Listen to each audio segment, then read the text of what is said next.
एक कंपास की मदद से एक वृत्त बनाएं। वृत्त के इस फिक्स्ड पॉइंट को वृत्त का केंद्र कहते हैं। इस प्रकार यहाँ से हमें वृत्त की परिभाषा लिख सकते हैं। एक तल पर उन सभी बिंदुओं का समूह जो तल के एक स्थिर बिंदु से एक स्थिर दूरी पर स्थित हो एक वृत्त कहलाता है, और स्थिर बिंदु से वृत्त तक की दूरी त्रिज्या कहलाती है और अंग्रेजी में इसे रेडियस कहते हैं।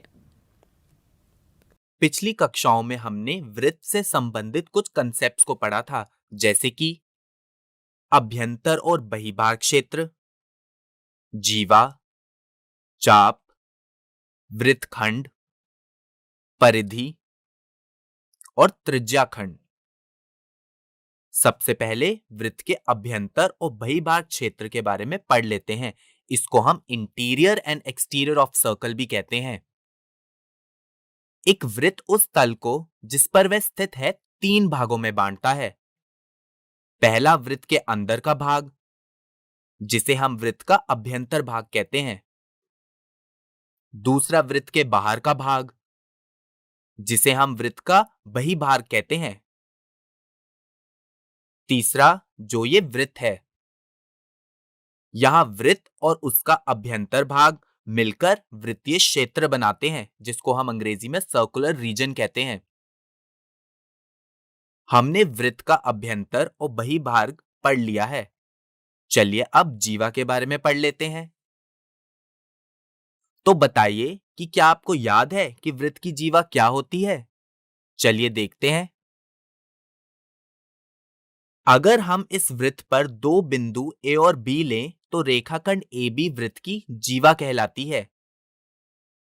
अब मान लीजिए कि वृत्त पर 2 बिंदु पी और क्यू कुछ इस प्रकार लेकर रेखाखंड पी क्यू खींचें तो क्या वह रेखाखंड भी वृत्त की जीवा होगी? जी हां, लेकिन इस रेखाखंड का एक विशेष नाम होगा। क्या आपको याद है कि वह नाम क्या है? वह जीवा जो वृत्त के केंद्र से होकर जाती है उसे हम वृत्त का व्यास कहते हैं, यानी कि अंग्रेजी में डायमीटर कहते हैं। और यहां पर हम देख सकते हैं कि एक व्यास वृत्त की सबसे लंबी जीवा होती है तथा सभी व्यासों की लंबाई बराबर होती है।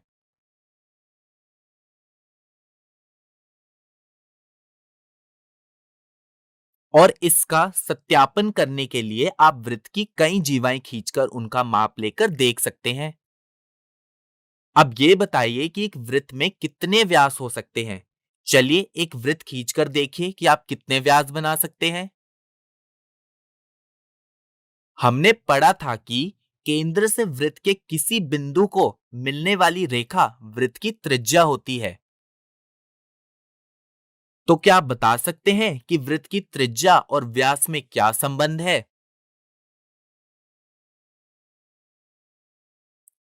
यहां हम देख सकते हैं कि व्यास की लंबाई त्रिज्या की 2 गुनी होती है। अब हमने समझ लिया है कि किसी वृत्त की जीवा और व्यास क्या होता है। चलिए अब देखते हैं कि चाप क्या होता है। इसको हम अंग्रेजी में आर्क कहते हैं। 2 बिंदुओं के बीच के वृत्त के भाग को एक चाप यानी कि आर्क कहते हैं। जैसे कि हम यहां देख सकते हैं कि बिंदु P तथा Q के 2 भाग हैं, और चूंकि यह लाल वाला भाग छोटा है इसलिए हम इसे लघु चाप यानी कि माइनर आर्क कहते हैं, और नीला वाला भाग बड़ा है इसलिए हम इसे दीर्घ चाप यानी कि मेजर आर्क कहते हैं। लघु चाप PQ को इस तरह से लिखा जाता है जिसके ऊपर चाप का साइन बना होता है, और दीर्घ चाप PQ को इस प्रकार लिखा जाता है जहां R, P और Q के बीच स्थित कोई बिंदु है। अब मान लीजिए कि P और Q एक व्यास के सिरे हों, तो ऐसी स्थिति में लघु चाप और दीर्घ चाप की लंबाई बराबर हो जाएगी, और यहां पर दोनों चाप को अर्धवृत्त कहेंगे, जिसको हम अंग्रेजी में सेमी सर्कल कहते हैं। अब हमने चाप के बारे में भी पढ़ लिया है। चलिए अब पढ़ते हैं कि वृत्तखंड क्या होता है, यानी कि सेगमेंट क्या होती है। मान लीजिए कि हमने एक वृत्त में एक जीवा AB खींच दी, तो यहां देख सकते हैं कि जीवा वृत्त को दो भागों में विभाजित कर रही है। वृत्त के इन दो भागों को ही वृत्तखंड यानी कि सेगमेंट कहते हैं। अब चूंकि ये वाला वृत्तखंड बड़ा है, इसलिए इसे दीर्घ वृत्तखंड कहेंगे, यानी कि मेजर सेगमेंट। और ये छोटा है, इसलिए इसे लघु वृत्तखंड कहेंगे, यानी कि माइनर सेगमेंट। अब अगर AB वृत्त की व्यास हो, तो क्या आप बता सकते हैं कि कौन सा वृत्तखंड लघु है और कौन सा दीर्घ है? ऐसी स्थिति में दोनों ही वृत्तखंड बराबर होंगे। हमने वृत्तखंड पढ़ लिया है, चलिए पढ़ते हैं कि परिधि क्या होती है, यानी कि सर्कमफ्रेंस क्या होता है। मान लीजिए कि एक बच्चा बिंदु R से दौड़ना स्टार्ट करता है और वापस बिंदु R पर पहुंच जाता है।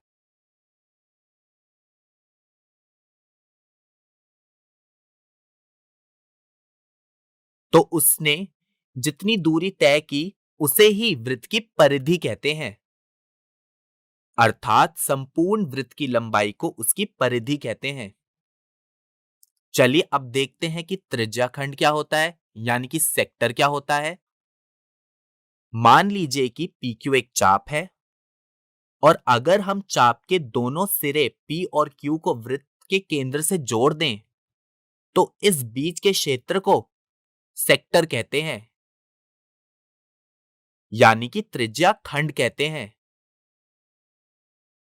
और यहां हम देख सकते हैं कि त्रिज्याखंड वृत्त को दो हिस्सों में बांटता है। जो छोटा हिस्सा है उसे लघु त्रिज्याखंड कहते हैं और जो बड़ा हिस्सा है उसे दीर्घ त्रिज्याखंड कहते हैं। और अगर दोनों सेक्टर एक समान हो जाते हैं, तो प्रत्येक को अर्धवृत्तीय क्षेत्र कहते हैं, यानी कि सेमी सर्कुलर रीजन कहते हैं। चलिए एक बार देख लेते हैं कि इस वीडियो में हमने क्या क्या पढ़ा। एक तल पर उन सभी बिंदुओं का समूह जो तल को एक स्थिर बिंदु से एक स्थिर दूरी पर स्थित हो, एक वृत्त कहलाता है। स्थिर बिंदु को वृत्त का केंद्र कहते हैं तथा स्थिर दूरी को वृत्त की त्रिज्या कहते हैं। एक वृत्त उस तल को जिस पर वह स्थित है तीन भागों में विभाजित करता है। ये है वृत्त के अंदर का भाग, जिसे अभ्यंतर भी कहते हैं, वृत्त, एवं वृत्त के बाहर का भाग, जिसे बहिर्भाग कहते हैं।